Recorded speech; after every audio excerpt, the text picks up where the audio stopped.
बड़े अदब और एहतराम के साथ आमंत्रित कर रहा हूं हिंदुस्तान की एक पहचान श्री राहुल गांधी, श्री राहुल गांधी, आदरणीय श्री राहुल गांधी जी।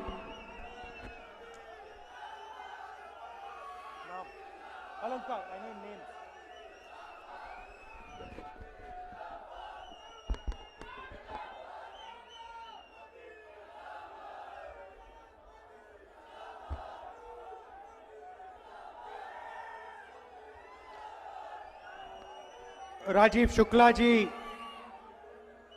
सुखविंदर सुक्खू जी, भूपेश बघेल जी, मुकेश अग्निहोत्री जी, अनिरुद्ध सिंह जी, सुदर्शन बबलू जी, हमारे कैंडिडेट्स सतपाल सिंह रहजादा जी, जरा आगे आइए।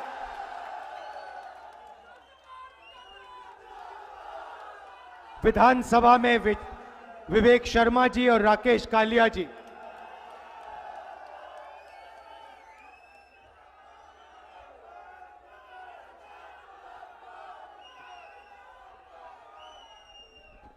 स्टेज पे कांग्रेस पार्टी के वरिष्ठ नेता, हमारे सारे के सारे प्यारे बब्बर शेर कार्यकर्ता,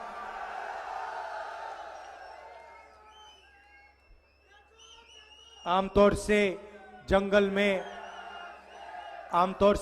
में एक बब्बर शेर दिखता है, दो दिखते हैं, यहां पे तो हजारों आए हुए हैं, एक साथ बैठे हुए हैं।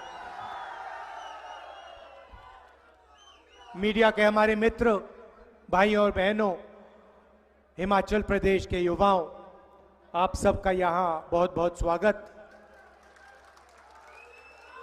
ऐसी गर्मी में आप आए, दूर दूर से आए, आपको कष्ट हुआ, दिल से आप सबका धन्यवाद करता हूं।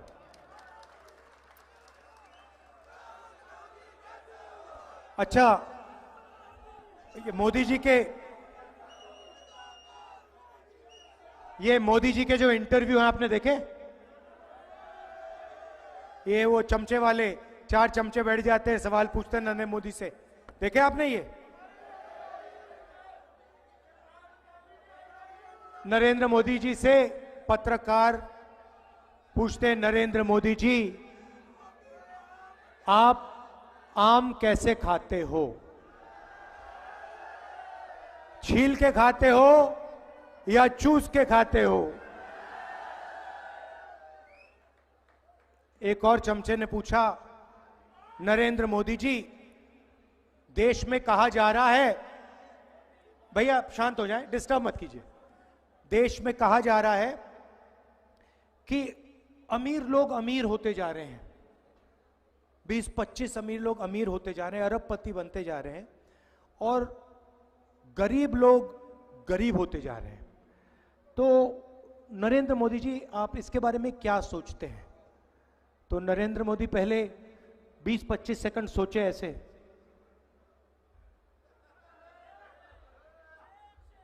फिर कहते हैं क्या चाहते हो, क्या मैं सबको गरीब बना दूं?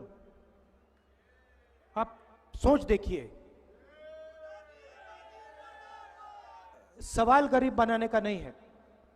जो अपॉर्चुनिटी नरेंद्र मोदी अरबपतियों को देते हैं, वही अपॉर्चुनिटी हिंदुस्तान के किसानों को, मजदूरों को, बेरोजगार युवाओं को मिलनी चाहिए। आपने पता नहीं देखा ही नहीं देखा, पुणे में एक अमीर घर का बेटा पोर्श गाड़ी, शराब पी के, 17 साल का बच्चा शराब पीकर पोर्श गाड़ी को 200 किलोमीटर प्रति घंटा चलाता है 11 बजे रात को, 2 लोगों को मार देता है। कोर्ट उसे कहता है कि 300 शब्द का ऐसे लिखो। अब अगर bus driver, truck driver, auto driver, Uber driver गलती से किसी को मार देता है 10 साल की सजा होती है, चाबी उठा के फेंक देते हैं। ऊबर ड्राइवर से, ऑटो ड्राइवर से, बस ट्रक ड्राइवर से ये क्यों नहीं कहते भैया 300 शब्द का ऐसे लिखो और चलाओ जितनी चलानी है ट्रक? क्यों? क्योंकि वो गरीब है, ये अमीर है। नरेंद्र मोदी जी ने 22 लोगों का 16 लाख करोड़ रुपया माफ किया है। 16 लाख करोड़ रुपया मतलब अगर आप 25 साल 24 साल का मनरेगा का पैसा, 24 साल का मनरेगा का पैसा 22 लोगों का कर्जा माफ किया है। हमने किसानों का कर्जा माफ किया था, यूपीए की सरकार थी। अगर आप उसको 24 बार करोगे, उतना पैसा नरेंद्र मोदी जी ने 22 लोगों को दिया है। अदानी जी को हिमाचल के सेब का पैसा, हिंदुस्तान के एयरपोर्ट्स, मुंबई का एयरपोर्ट था, किसी और के पास था, उस पर सीबीआई और ईडी की इंक्वायरी होती है। एयरपोर्ट वो अदानी को दे देता है। अदानी को देने के बाद सीबीआई इंक्वायरी, ईडी इंक्वायरी सब बंद हो जाती है।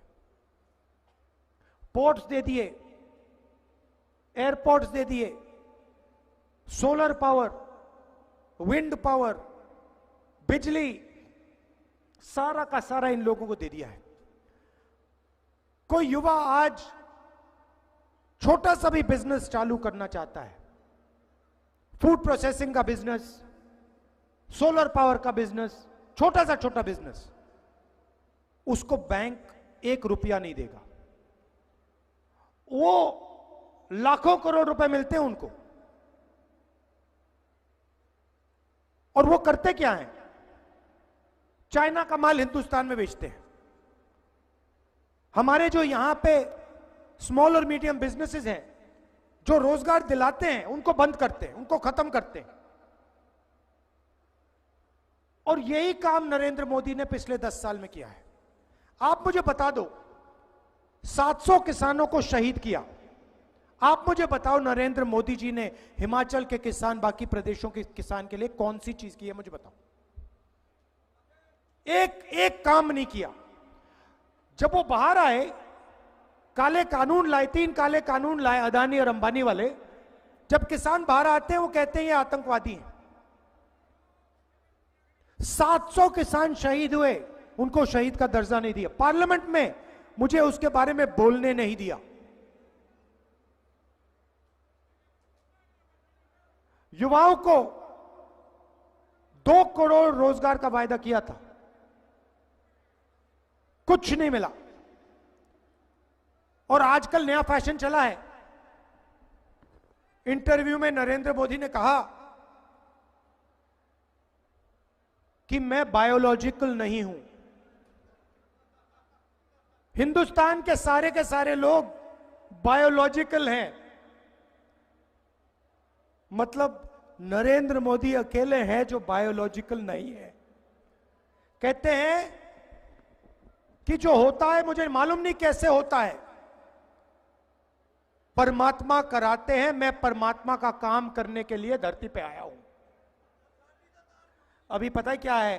चुनाव के बाद जब अदानी जी वाली इंक्वायरी होगी, तो नरेंद्र मोदी जी कहेंगे भैया एयरपोर्ट मैंने नहीं दिया, परमात्मा ने कहा था, मैंने कर दिया। ये बहाना है। और मीडिया वाले, नरेंद्र मोदी कहते हैं परमात्मा मुझे ऑर्डर देता है, ये कहते हैं वाह वाह वाह वाह वाह, क्या बात करी।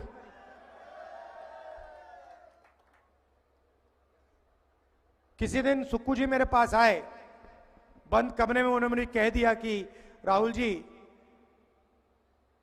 परमात्मा ने मुझे यहां भेजा है। मैं उनसे कहूंगा सुक्कू जी ये सब ठीक है, बाहर मत कह देना, आप मुश्किल हो जाएगी। मगर वो खुल के बोल रहे हैं सबको। मैं सोच रहा हूं कि परमाणु बम हाथ में है उनके। मैं पूछना चाहता हूं भैया ये जो आपको होता है, ये जो दौरा पड़ता है, ये शाम को पड़ता है, सुबह पड़ता है? ये आपको कब कब लगता है कि भैया परमात्मा ने आपको मैसेज दिया है, उनसे आप बात करते हैं? 8 बजे शाम को करते हैं, रात को करते हैं, सुबह करते हैं, हर रोज होता है? कब होता है? सही बात है ना? अगर कोई आपके पास आए और आपसे कहे भैया मेरा डायरेक्ट कनेक्शन है परमात्मा के साथ, तो आप क्या कहोगे उसको? क्या कहोगे उसको? कोविड आता है, नरेंद्र मोदी जी कहते हैं भाइयों और बहनों थाली बजाओ, मीडिया कहते हैं वाह वाह वाह वाह वाह, कमाल की बात की। उसके बाद कहते हैं भाइयों और बहनों लाइट जलाओ, मोबाइल फोन की लाइट जलाओ।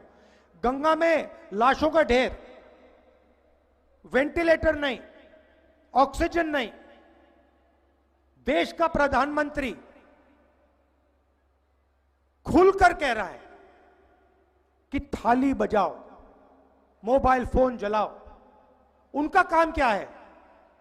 उनका काम ऑक्सीजन देने का है, उनका काम हॉस्पिटल चलाने का है, उनका काम वेंटिलेटर चालू कराने का है।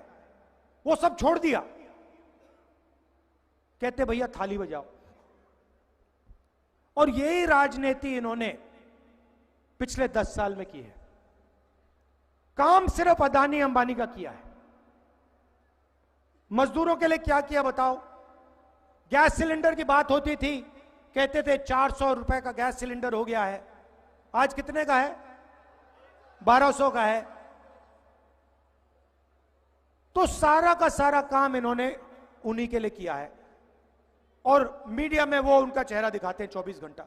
अदानी जी की मीडिया है, वो चलाते हैं नरेंद्र मोदी जी का चेहरा। कभी आपने देखा है हिमाचल के किसान को मीडिया पे? कभी देखा आपने किसान को या किसी बेरोजगार व्यक्ति को मीडिया पे देखा है? गरीबी की बात, महंगाई की बात कभी सुनी है आपने? अंबानी जी की शादी तो देखी होगी, 8 करोड़ वाली घड़ी देखी ना, डांस गाना देखा आपने वहां पे? मगर अगर आप हिंदुस्तान की जनता से पूछें, वो आपको कहेंगे भैया बेरोजगारी, महंगाई, भागीदारी, गरीबी, ये हैं मुद्दे। मीडिया कभी दिखाता नहीं है। अब उन्होंने 22 लोगों के लिए काम किया, 22 अरबपति बनाए। अगले 10 साल में हम करोड़ों लाखपति बनाने जा रहे हैं। मैं आपको बता रहा हूं, ये मीडिया वालों की आदत है। जब हम मनरेगा लाए थे, इन्होंने कहा देखो गरीबों की आदत बिगाड़ रहे हैं। जब हमने किसानों का कर्जा माफ किया, कहते हैं देखो किसानों की आदत बिगड़ रही है। भोजन का अधिकार लाया, देखो लोगों को आलसी बना रहे हैं।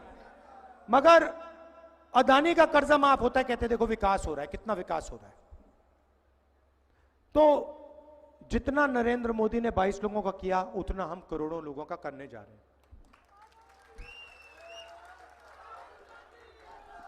यहां पे महिलाएं आई हैं। हिंदुस्तान के सारे गरीब परिवारों की लिस्ट बनेगी। उसमें हर प्रदेश के गरीब लोगों की लिस्ट होगी। किसान, मजदूर, छोटे व्यापारी, इस लिस्ट में सारे के सारों के परिवार होंगे। हर परिवार में से एक महिला का नाम चुना जाएगा। करोड़ों महिलाएं होंगी और उनके बैंक अकाउंट में हर महीने ठका ठक 8,500 रुपए डालेंगे। 8,500 रुपए महीने के, साल के 1 लाख रुपए करोड़ों महिलाओं के बैंक में डालेंगे। और वो तब तक चलेगा जब तक वो परिवार गरीबी रेखा से ऊपर नहीं आएंगे। ये रुकने वाला नहीं है, ये रुकने वाला नहीं है। अगर मीडिया वाले कहेंगे कि गरीबों की आदत बिगाड़ रहे हैं, अगर ये ज्यादा कहेंगे हम उसको डबल कर देंगे। वही काम हम किसानों के लिए करने जा रहे हैं। किसानों का हम कर्जा माफ करेंगे और गारंटी कानूनी मिनिमम सपोर्ट प्राइस हिंदुस्तान के किसानों को हम देने जा रहे हैं। मजदूरों को आज 250 रुपए मिलता है मनरेगा में, हम 400 रुपए देंगे। आशा और आंगनवाड़ी की महिलाओं को जितना भी आज पैसा मिलता है उसको हम दुगना कर देंगे। और जो हमारे युवा हैं,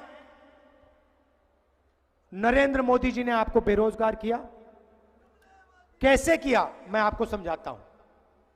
अदानी अंबानी की मदद की, छोटे व्यापारियों को खत्म किया, नोटबंदी, गलत जीएसटी लागू की, और जो लोग देश को रोजगार देते हैं स्मॉल और मीडियम बिजनेस वाले, छोटे व्यापारी, दुकानदार, उन सबको नरेंद्र मोदी ने दबा के कुचला। अब हम ये सब बदलने जा रहे हैं। युवाओं को सबसे पहले हमने पता लगाया है। मैं 2 करोड़ की बात नहीं करूंगा क्योंकि 2 करोड़ झूठ होगा। मैं आपको सच्चाई बोलने आया हूं। 30 लाख सरकारी रोजगार हैं, खाली पड़े हैं, वो हम आपके हवाले कर देंगे। दूसरी बात, जैसे हमने मनरेगा में मजदूरों को रोजगार का अधिकार दिया था, वैसा ही अधिकार, रोजगार का अधिकार हम हिंदुस्तान के ग्रेजुएट्स को, डिप्लोमा होल्डर्स को, कॉलेज और यूनिवर्सिटी के ग्रेजुएट्स को देने जा रहे हैं। मगर ये रोजगार मजदूरी का नहीं होगा, ये अधिकार जॉब का अधिकार होगा, पहली नौकरी का अधिकार होगा। हम कैसे करेंगे? अदानी जी के बेटे, अंबानी के बेटे जब ग्रेजुएट करते हैं उनको 1 साल की अप्रेंटिसशिप मिलती है। पिता के कंपनी में काम करते हैं, 1 साल की सैलरी मिलती है, ट्रेनिंग मिलती है और इस एक्सपीरियंस से जॉब मार्केट के दरवाजे उनके लिए खुलते हैं, आगे बढ़ पाते हैं। ये हिंदुस्तान के गरीब बेरोजगार युवाओं को मौका नहीं मिलता है। इसीलिए सरकार में, पब्लिक सेक्टर में, BHEL, HAL जैसी कंपनीज में, प्राइवेट सेक्टर में, सरकारी अस्पतालों में, सरकारी कॉलेजेस, यूनिवर्सिटीज में हम हिंदुस्तान के बेरोजगार युवाओं को 1 साल नौकरी का अधिकार देने जा रहे हैं। ये आपका हक है, ये आपका अधिकार होगा और अगर आपने सरकार से ये मांगा, सरकार को ये आपको देना पड़ेगा। जॉब 1 साल की होगी। एक प्रकार से जॉब मार्केट में एंट्री करने का तरीका है ये। 1 साल की नौकरी होगी, बैंक अकाउंट में महीने का खटाखट 8,500 रुपए जाएगा, साल का 1 लाख रुपए आपके बैंक अकाउंट में आएगा। ठीक है, तो हमारी सोच है कि जैसे नरेंद्र मोदी जी ने 22 लोगों को पैसा दिया, ये लोग इस पैसे को इंग्लैंड में जाके, अमेरिका में जाके, जापान में जाके खर्च किए हैं। आपका पैसा इन्होंने बाहर जाके खर्च किया। अब हम करोड़ों लोगों के बैंक अकाउंट में लाखों करोड़ रुपए डालने जा रहे हैं। क्या होगा? आप लोग अमेरिका में इसको खर्च नहीं करोगे, आप लोग हिमाचल प्रदेश में, उत्तर प्रदेश में, बंगाल में, गांव में, छोटे छोटे शहरों में इस पैसे को खर्च करोगे। जैसे ही क्या करोगे? आप शर्ट खरीदोगे, पैंट खरीदोगे, मोबाइल फोन खरीदोगे, मोटरसाइकिल खरीदोगे। डिमांड बनेगा, हिंदुस्तान की फैक्ट्रियां ये चीजें बनाना शुरू करेंगी। जैसे ही हिंदुस्तान की फैक्ट्रियां फिर से चालू हो जाएंगी, हिमाचल प्रदेश के बेरोजगार युवाओं को उन्हीं फैक्ट्रियों में रोजगार मिलेगा। हम चेन बना रहे हैं। जैसे मोटरसाइकिल में पेट्रोल डाला जाता है और फिर चाबी घुमाई जाती है, वैसे ही हम आपके बैंक अकाउंट में पैसा डाल रहे हैं। वो पेट्रोल है। जैसे ही वो आपके बैंक अकाउंट में जाएगा, आप उस पैसे को खर्च करोगे, हिंदुस्तान की अर्थव्यवस्था चालू हो जाएगी, स्टार्ट हो जाएगी, फैक्ट्रियां खुल जाएंगी, रोजगार शुरू हो जाएगा। रोजगार इसलिए खत्म हुआ है क्योंकि नरेंद्र मोदी जी ने आपके जेब में से पैसा खींच लिया है। नोटबंदी, GST, ये सब आपके जेब से पैसे छीनने के तरीके हैं। हम आपके बैंक अकाउंट में, जेब में लाखों करोड़ रुपए डालने जा रहे हैं हिंदुस्तान की अर्थव्यवस्था को जंप स्टार्ट करने। अब 2 और चीजें हैं युवाओं के लिए और शायद हिमाचल प्रदेश के युवाओं के लिए। देखिए, हिमाचल प्रदेश के युवा सेना में जाते हैं, बॉर्डर पे खड़े होते हैं, जिंदगी दे देते हैं, जान देने के लिए तैयार होते हैं। पहले क्या होता था? अगर कोई शहीद होता था तो एक ही कैटेगरी का शहीद होता था। शहीद का दर्जा मिलता था, फैमिली की प्रोटेक्शन होती थी, फैमिली को परिवार को पेंशन मिलती थी। नरेंद्र मोदी जी ने शहीद के 2 कैटेगरियां बना दी है। एक कैटेगरी नॉर्मल जवान और ऑफिसर, जिसको शहीद का दर्जा मिलेगा, पेंशन मिलेगी, कैंटीन मिलेगी, सारी की सारी प्रोटेक्शन मिलेगी, रिस्पेक्ट मिलेगी, इज्जत मिलेगी। और दूसरा शहीद, जिसको नरेंद्र मोदी अग्निवीर कहते हैं, उसे ना ट्रेनिंग मिलेगी, ना पेंशन मिलेगी, उसको उठाकर 3 साल बाद, 4 साल बाद आर्मी के बाहर फेंक दिया जाएगा। अमित शाह आए, कहते हैं कि अग्निवीरों को पैरामिलिट्रीज में, पुलिस में नौकरी मिलेगी। सवाल यह नहीं है, सवाल यह है कि अगर हिंदुस्तान का एक युवा देश के लिए शहीद होने के लिए तैयार है, तो उसको वही रिस्पेक्ट मिलनी चाहिए जो दूसरे युवाओं को मिलती है। हमें 2 तरीके के शहीद नहीं चाहिए, हमें 2 तरीके के जवान नहीं चाहिए। ये इनको 6 महीने की ट्रेनिंग देंगे और फिर चाइना की सेना के सामने इनको खड़ा कर देंगे। चाइना की सेना को 5 साल की ट्रेनिंग मिलेगी, हमारे जवानों को 6 महीने की ट्रेनिंग मिलेगी। नतीजा आपको मालूम है क्या होने जा रहा है। तो मैं आपको यह कहना चाहता हूं कि इंडिया की सरकार आएगी, इंडिया गठबंधन की सरकार आएगी, और हमारा पहला काम, महालक्ष्मी योजना से पहले, पहली नौकरी पक्की से पहले, किसान कर्जा माफी से पहले, पहला काम होगा कि हम अग्निवीर योजना को फाड़ कर कूड़ेदान में फेंक देंगे। ये स्कीम जो है, हमने पता लगाया है, ये स्कीम आर्मी की स्कीम नहीं है। आर्मी इस स्कीम को नहीं चाहती। इस स्कीम को प्रधानमंत्री ने और पीएमओ ने बनाया है। आर्मी नहीं चाहती है 2 तरीके के शहीद, आर्मी चाहती है कि सिर्फ 1 तरीके के जवान हो, सबको इज्जत मिले, सबको पेंशन मिले, सबकी रक्षा हो। इसीलिए अग्निवीर योजना को चुनाव के एकदम बाद आप भूल जा सकते हो, इसकी कोई जगह नहीं रहेगी, इसको हम हटा देंगे। ये मैं आपको मैसेज देना चाहता था। लड़ाई भाइयों और बहनों इसकी है, कॉन्स्टिट्यूशन की है, संविधान की है। ये अंबेडकर जी, महात्मा गांधी जी, जवाहरलाल नेहरू जी और हिंदुस्तान की पूरी जनता की आवाज है। बीजेपी के लोग, ये हमारे कार्यकर्ता जानते हैं कि जो भी हिंदुस्तान के लोगों को आज तक मिला है, आपको स्टेट मिला, हिमाचल प्रदेश मिला। मैं आपको आज कह रहा हूं कि अगर यह कॉन्स्टिट्यूशन नहीं होता, अगर यह संविधान नहीं होता, आपको हिमाचल प्रदेश कभी नहीं मिल सकता था। अगर आपको प्रदेश मिला है तो इस किताब ने आपको प्रदेश दिया है। और यह सिर्फ कोई मामूली किताब नहीं है, इसमें हिंदुस्तान की हजारों साल पुरानी सोच है, हमारे महापुरुषों की सोच है। बीजेपी के नेता खुलकर कह रहे हैं कि अगर हम चुनाव जीते, हम इसको खत्म कर देंगे, रद्द कर देंगे, फाड़ के फेंक देंगे।